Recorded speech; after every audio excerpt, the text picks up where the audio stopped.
is rolling anytime. Well, we'll start with the hard questions. Just tell us your full name and why you were given the name. Well, Patrick Christopher Kennedy, the Christopher, because I was born 2 weeks before Christmas, I almost like yourself, I believe. And my grandfather was Patrick, my uncle was Patrick, and it was normal at that time to call the first son after the father's grandfather. So that's father's father, yeah. But what part of Ireland? Tell us about that. A long way too, and born in a place called Newcastle in County Tipperary, and what big town now? What is the largest town? Well, where I was born, where I grew up. Then I grew up 5 miles from where I was born, and that was the parish of Duhill, Duhill, small parish, and 2 churches, one in Ballyluby, one in Duhill.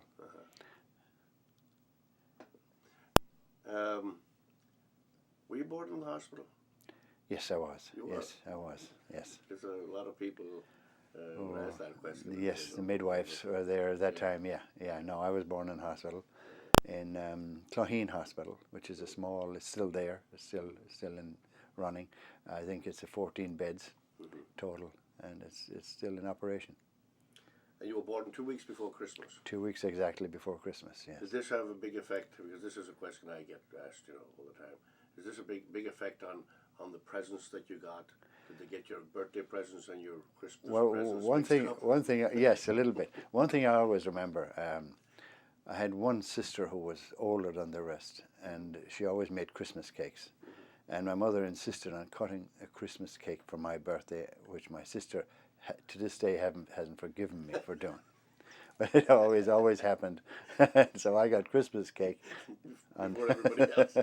On the 11th of December, yeah. How many was in the family? There were 11 of us. I'm the oldest of 11.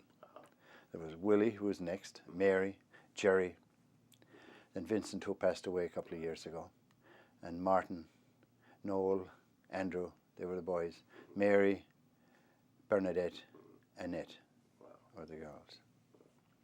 And they're still all alive except for the one? They're all alive except Vincent, who passed away. Is there many of them are living here in America? Just one sister. Okay. Just one sister. I did have a brother who lived here for quite a few years, but he moved back again. Yeah. But just one sister. Yeah. Are they all living in Ireland, or? They're all living in Ireland. Yes, they are. Yeah. That's fantastic. Tell us about your parents and where they met, and your grandparents. Well, my parents. Let me start with my grandfather first, on my mother's side. My grandfather in Newcastle had a ticket booked on the Titanic to come to the United States. Wow.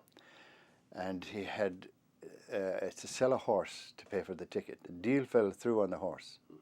So he had to cancel the ticket on the Titanic. Otherwise, I probably wouldn't be here today, because mostly men died on the Titanic. And I'm sure he wasn't able to swim. I'm not sure about that. But being an Irishman in cold water, there was a lot of them at that time weren't able to swim until the swimming pools came along. But he cancelled the ticket on the Titanic and came on the Mauritania 6 weeks later, and lived in New York for 30 or 40 years, worked on the railroads in New York.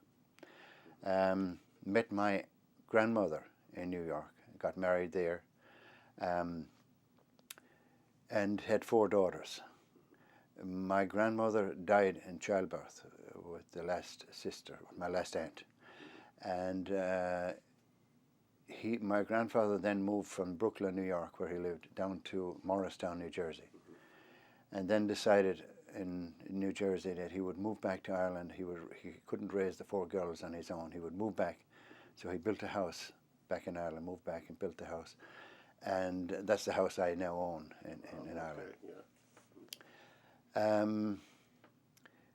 So my mother was born in Brooklyn, New York.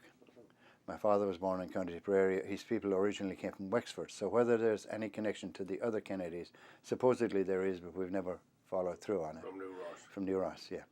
That's where they came from. So whether there is a connection or not, we never fully followed through on it.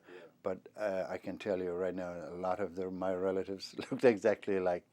Yeah, old Joe Kennedy and my uncle were a spitting image of each other. And I had an aunt who looked the image of one of those two. Yeah, so they did look very alike. And I would think that there is a possibility. Yeah, there is a possibility. Now, what was your mother's maiden name? Your mother's maiden name was Cullinan. Cullinan, yes. My grandfather was William Cornelius Cullinan, and there was quite a few Cullinans around that area. And with the Cornelius, he was called William Con. So to distinguish the difference in the Cullinan names, he was called William Con. Excuse me. Then when he went back, after being here for all those years, he was always known as the Yanks, William the Yanks. Even my mother was called the Yank. My grandfather eventually died in England. He actually was sorry that he did go back to Ireland. He regretted it afterwards. He said he should have stayed. Times weren't that good, I'm sure, in Ireland at that time. He had about 30 acres of land, or 40 acres of land at the time. And the land was okay. It wasn't terrific, but it was okay. So I guess it was difficult enough to make a living there. But he did it anyhow, and got married a second time. And his second wife died in childbirth. So therefore, he had two daughters, the second marriage, my step-aunts. My step-aunt married my father's only brother. So it was almost like two brothers marrying two sisters. And they were my godparents. Okay. So I guess they couldn't have been closer to me than if, you know. And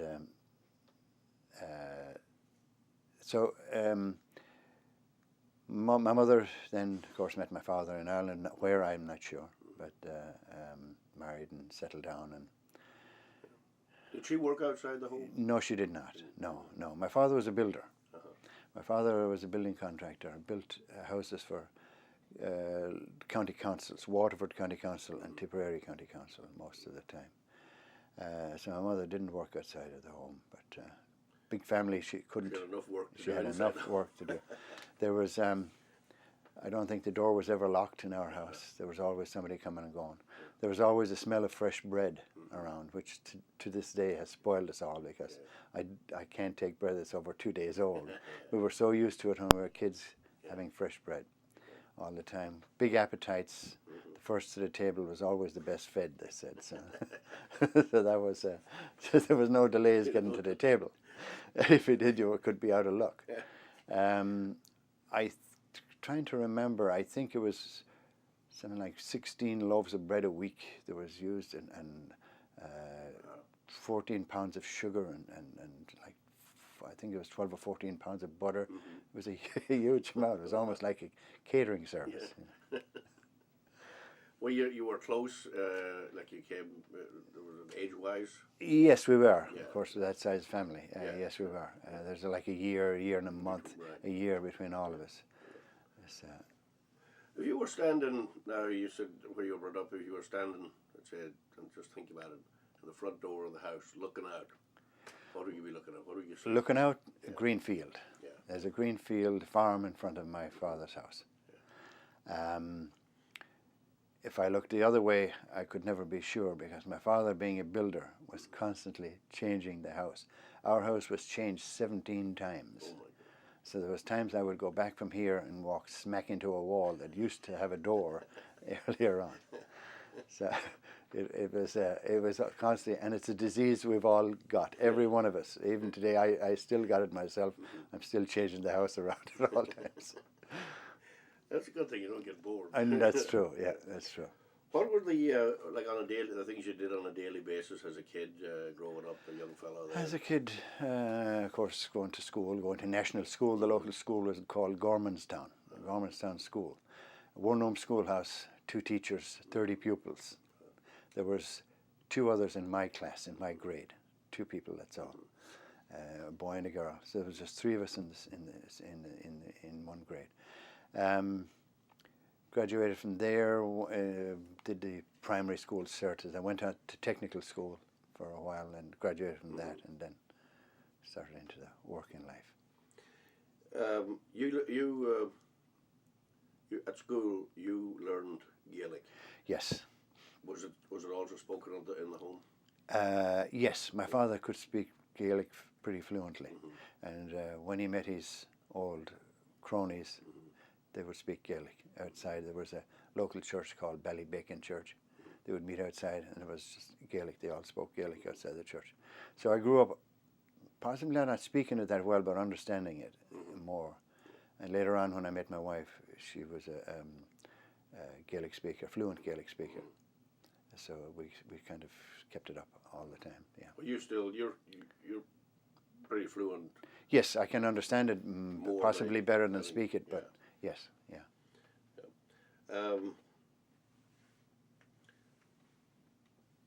Other than after the school, you got in, then you became a teenager. What was the kind of things you did as a teenager? Yeah, of course, played hurling and football, Irish sports. Got into athletics. I was to run. I was a runner. I was a runner in school.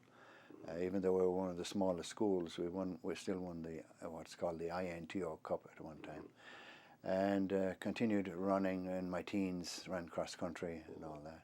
Ran in local sports, and as far as social things, there was the hurling and football as well.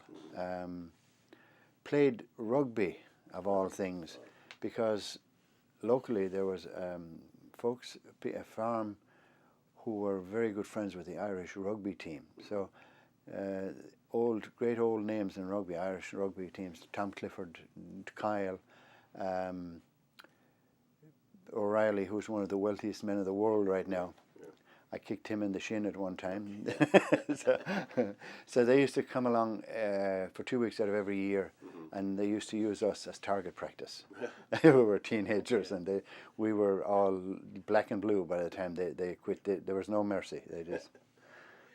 So and hurling, now that's because Tipperary is hurling, Tipperary, a big hurling county. Yeah, it is. Yes, it is. But South Tip, not that much. I was born, of course, South Tipperary and North Tipperary. Most of the hurling is North Tipperary, or it used to be.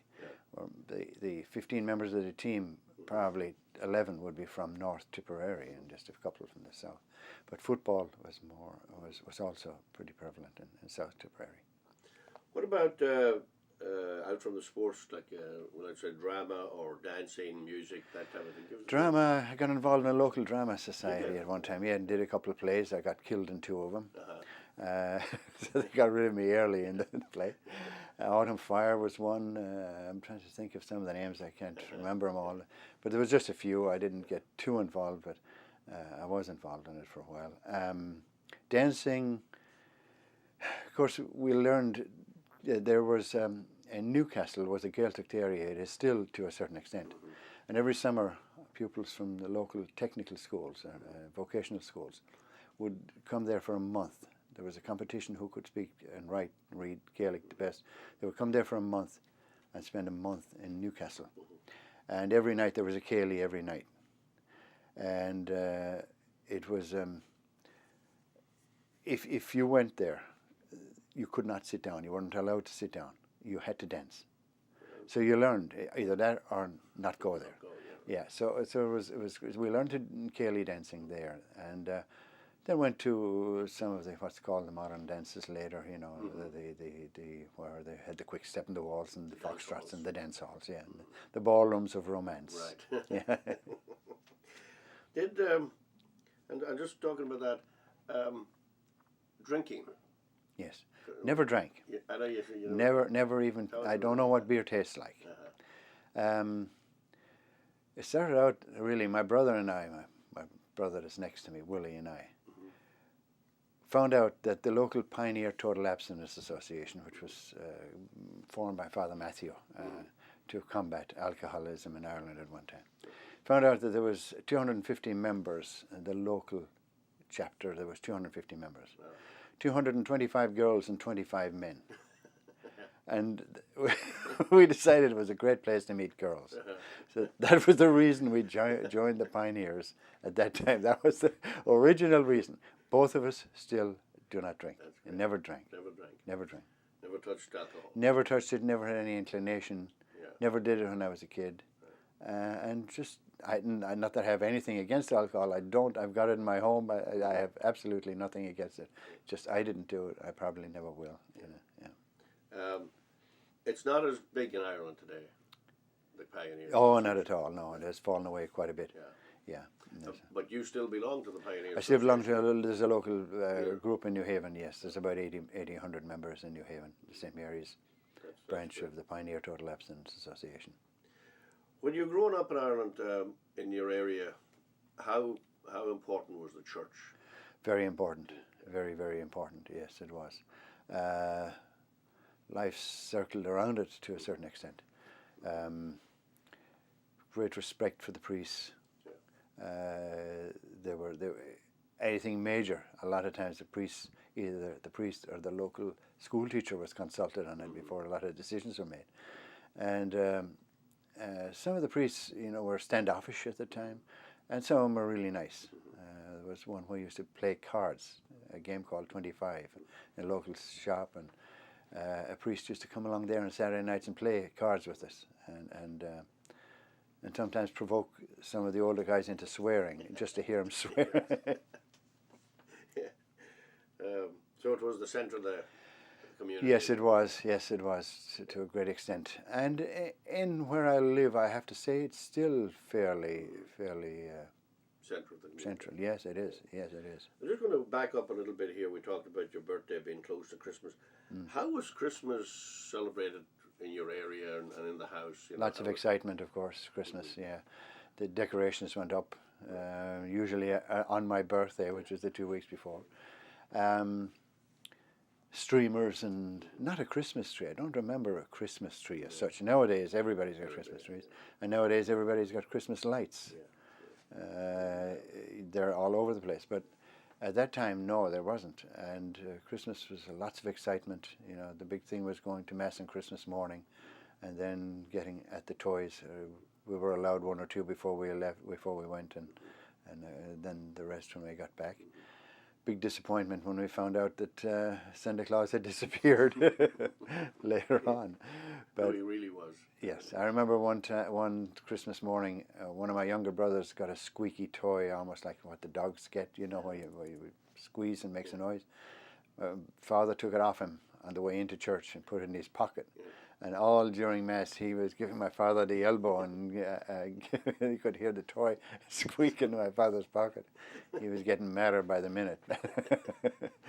Was holly used as in? Yes, it was. Holly, yes. But not ivy. I know ivy was used some places, but not around us. Holly. Holly was. And holly with lots of berries. And if you could get variegated holly, which was it was considered a luxury almost, then you would get that too, yeah. What about New Year's? Was that a big celebration? New Year's, no, it really wasn't. Of course, right after Christmas Day, you had St. Stephen's Day. Right.